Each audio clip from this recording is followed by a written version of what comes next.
As a small business owner, your to-do list is long. The Knot makes advertising easy and connects you with the right couples at the right time. Visit vendors.thenot.com/podcast for 15% off your first month with code podcast15.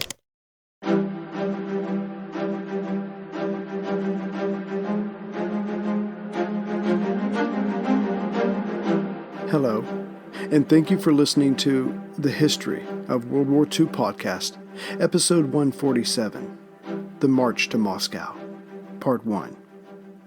To the north, Leningrad was surrounded, cut off from Moscow. To the south, Kiev, the same, while Axis forces further south were on their way to the Crimea. Now was the time, Hitler reasoned, to drive on Moscow. Take the city from Stalin and end this phase of the war, if not the whole contest, before winter proper set in. That was the plan. But the Soviets had their own plans. Still, Germany's Operation Typhoon, the seizure of Moscow, would start out with the third largest assemblage of German might in Nazi history, just behind its invasion of France and the Low Countries, and Barbarossa itself.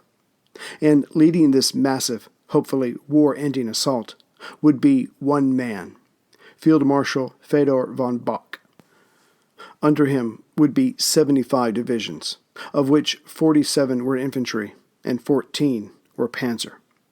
In total, 3 of Germany's 4 panzer groups, and just over 2 million men. Supporting those men and the more than 1,500 panzers would be 1,000 aircraft.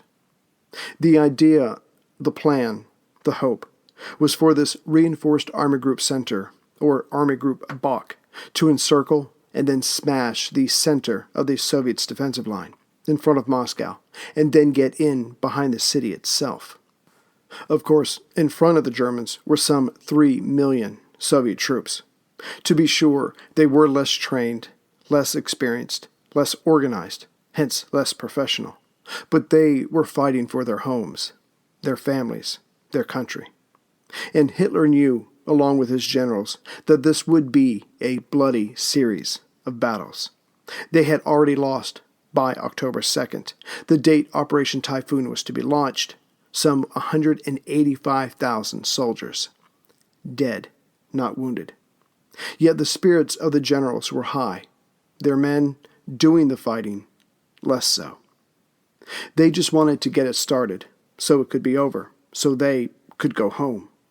They had already seen, even in the face of their victorious deflections of Soviet counterattacks, far too many of them, more death and loss than they could imagine. And Stalin, still in Moscow, knew losing his capital was a possibility. No matter what Marshal Grigory Zhukov said, when the leader asked the marshal, "Are you sure that we will hold Moscow? I ask you about this with a pain in my soul. Tell me truthfully, as a communist." Zhukov answered bluntly, as he mostly did, "We will, without fail, hold Moscow." But it's possible that the questioner had a different perspective than the one who answered.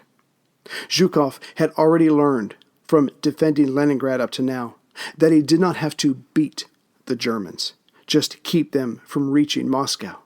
And even if they did reach the city's edge, invading and holding the city was another matter.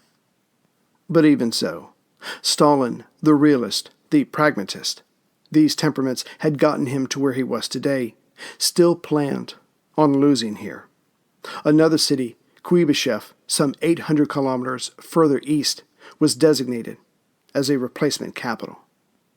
Not even 2 weeks into Typhoon, the Soviets began moving several ministries there, which meant that the fighting would go on, the resistance would continue, which flew in the face of what Hitler was trying to do. And yet there were those non-Russians who, through their work, by spending time in the country, mostly in Moscow, more than agreed with Zhukov. Geoffrey Wilson, the third secretary of the British Embassy, wrote at the time Typhoon commenced that, "One of my nightmares is that if the Russian armies are eventually successful as I think they will be, they will end this war by marching to Berlin and occupying all points of Europe east. And then how are we to get them out? There is going to be a most unholy row between us when things are over. Uppermost in the minds of those on both sides was the Russian winter. But even before the freeze came, there would be the Rasputista, the changing of the seasons, where the roads, as bad as they were, would become quagmires of mud. This happened each fall and spring, but it was the fall that now concerned both sides. First, there would come the mud. Then it would freeze, making travel possible. But then would come the true winter. So Operation Typhoon had limited timetables to achieve its goals. Again, all Zhukov had to do to win was delay. With this knowledge of the Russian weather, but probably in a limited way, Typhoon would be carried out in 2 phases. During the month of October, the panzers and mechanized infantry, with planes zooming overhead, would smash into the Soviet defensive lines, with the infantry following as fast as they could, and encircle large sections of the Russian forces, thus negating their ability to stop further advances. Then, as the mud began to freeze and supplies and reinforcements were brought up, Bach's forces would move forward again, the idea being to spend the winter in Moscow. And yet there were those within the OKH who, even before Typhoon was launched, had a hard time seeing how this war could be ended by the end of the year. The men in the field weren't even prepared for a winter campaign, so should it come to that, and how could it not, even in victory, how was this to exactly play out? Yet overall confidence was high, if not vague. For coming at Moscow would be 2 panzer groups under Colonel General Hermann Hoth, his Panzer Group 3, and Colonel General Heinz Guderian, his Panzer Group 2, and Hoppner's Panzer Group 4 from Army Group North, and units from Colonel General von Kleist's Panzer Group 1 from Army Group South. In total, 14 panzer divisions and 8.5 motorized divisions, simply the greatest collected force of German mobile forces ever. But these are units on a tally sheet, not numbers. When the 2 new panzer divisions joined Bach, the 5th and the 2nd, just before Typhoon, they brought with them 450 tanks, being at full strength, because they had as yet not seen any action. As for Bach's 12 other panzer divisions already with him, they had, among them, just 750 operational tanks. Such had been the price to get this far. Yet it was in these panzers that the Germans had placed their hopes. Technology had given them their successes to date, but machines do not operate well in mud or when covered in dust. And even before cylinders seize up from the penetrating dust, the engine's oil uses increases mightily, which demands one focus on logistics. With the Soviet roads being what they were, the invaders would have to rely on the Soviet rail system, but it was different than Germany's. So a carriage could not simply be placed on the enemy's rail line and continue on its way. Soviet rail gauges were wider, but this had been planned for. Special rail conversion teams would approach a secured section of rail, pull up the spikes, move the rails closer together, and then drive the spikes back into the ground. Simple, straightforward, but not in war. Besides, the Soviet Air Force would demonstrate that they were not completely out of the war in the coming days of Typhoon and harass these rail teams, thus slowing down their work considerably. But more than that, as the Soviets retreated, they had destroyed their rail systems and their stations, along with everything else. So the Germans would find themselves having to reinvent the wheel, as it were, and adjusting the gauges. Suddenly their work was more than doubled. But still, the Germans were hopeful, even optimistic. Yet Barbarossa had already shown that it would be impossible to supply an ever-advancing army, much less one of millions of men and thousands of machines, that far away from Germany and that close to Moscow. To be sure, there were other panzers sitting in Germany, but Hitler refused to let them join in on Typhoon. He believed that Bach had what he needed to reach and hold Moscow. The Russians would run. Of course, that was not what had been demonstrated so far. It was the same situation with trucks. Barbarossa had started off with some 600,000 motorized vehicles, and by the time of Typhoon, some 200,000 had been lost. What did Hitler replace them with? 3,500 trucks. Army Group Center had by this time lost 74,000 men. They were replaced by 23,000 men. The same weakened numbers applied to the Luftwaffe. So one can see that Hitler truly needed a victory before the end of the year, before winter proper arrived. But even ignoring the facts already stated, the Germans truly could not believe, that the Russians, because Nazism was superior to all other forms of government, were their qualitative equal in weaponry. The KV heavies could more than match the heavy panzers, and the Soviets could make more of them, faster. The armament family of Krupp in Essen had the reputation of making the best cast steel in the world, but the Russians had their own cast steel, could hold their own in tank design, and were producing theirs just miles away. Again, Moscow had to fall soon, and the war had to be won soon. But what Berlin could not know was that, as Typhoon got underway, Bach's forces constituted some 60% of Germany's might in the east. As for the Soviet forces before Moscow, this was only 40% of what they had to hand. So, outgunned and outmanned, with the territory before them spreading out the further east they went, the Germans attacked. The Russians stood ready with 2,715 tanks, 20,580 guns, which was more than what Bach had, and had the same number of men, some 3.2 million soldiers. To compensate for these deficiencies, Hitler had the superiority of Nazism. During the night of October 1st, mere hours before Operation Typhoon was to commence, Hitler issued a statement that was to be read to the men of the Eastern Front. Soldiers, when I called on you to ward off the danger threatening our homeland on 22nd of June, you faced the greatest military power of all time. In barely 3 months, thanks to your bravery, my comrades, it has been possible to destroy one tank brigade after another belonging to this opponent, to eliminate countless divisions, to take uncounted prisoners, to occupy endless space.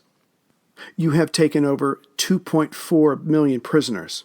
You have destroyed or captured 17,500 tanks and over 21,000 guns. You have downed or destroyed on the ground 14,200 planes. The world has never seen anything like this. What he did not say was that, and yet, they, the Russians, were still in the fight. Hitler went on to say that everything was going according to plan, and now it was time to deliver a deadly blow. Today, the last great decisive battle of this year begins. At 5:30 a.m. on October 2nd, Bach's artillery opened up on the Russian defenders closest to them.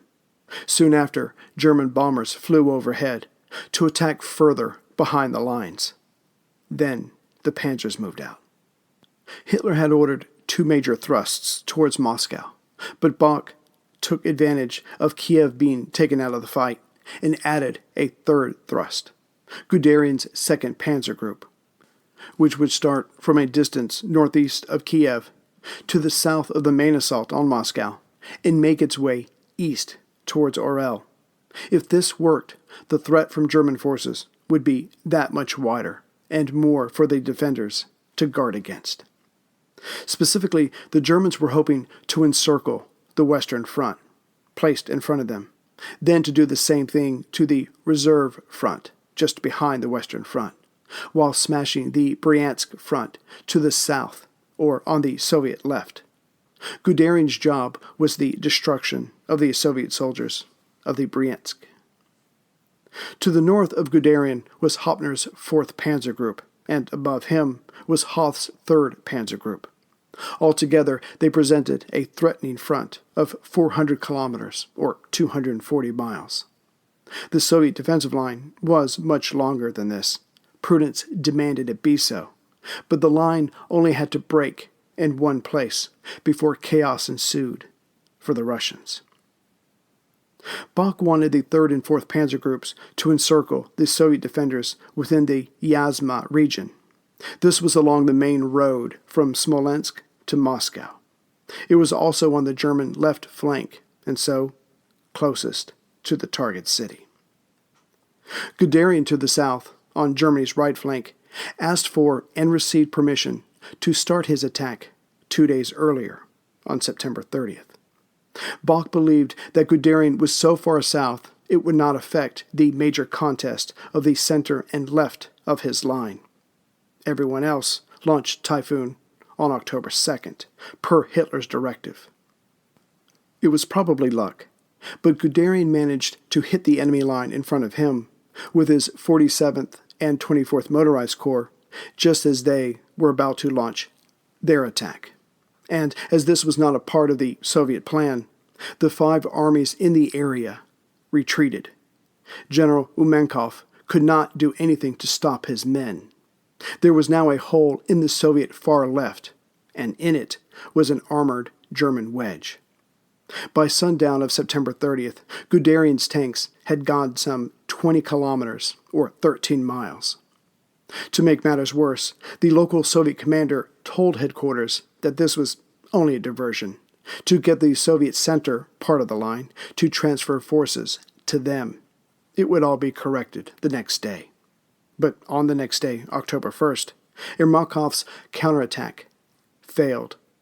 He had, like so many others before him, sent in his forces piecemeal along different lines, which negated any possible support. Nor did he have air cover, nor did he start his attack with an artillery barrage. This allowed Guderian to renew his attack. His 24th Motorized Corps penetrated another 80 kilometers, or 48 miles, towards Orel. Group Ermenkov was now cut off from the Bryansk front.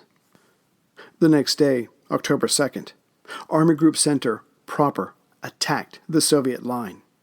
Hoth's 3rd Panzer Group smashed into Lukin's 19th Army, and then Komenko's 30th Army, reaching 10 kilometers, or 6 miles, closer to Moscow. Meanwhile, Hoppner's 12 divisions engaged and flung aside Sobienko's 43rd Army, advancing some 40 kilometers, or 24 miles. Then they engaged a part of the reserve force. Counterattacks were ordered up and down the line, but the Soviets moved too slow to engage the leading German tanks, who were already on the move. Even though the German left was closer to Moscow, it was the German right that concerned the Stavka, probably because it had started 2 days earlier. On October 1st, Stalin ordered the reserve front to send the 49th Army south to check Guderian, which left the Soviet center that much thinner. But if Guderian's panzers got past Orel without trouble, they could then turn north and make for a position just behind Moscow. It looked as if German professionalism would win out the day after all, and the backup capital at Kubiyshev would be the home of Stalin and the Politburo very soon.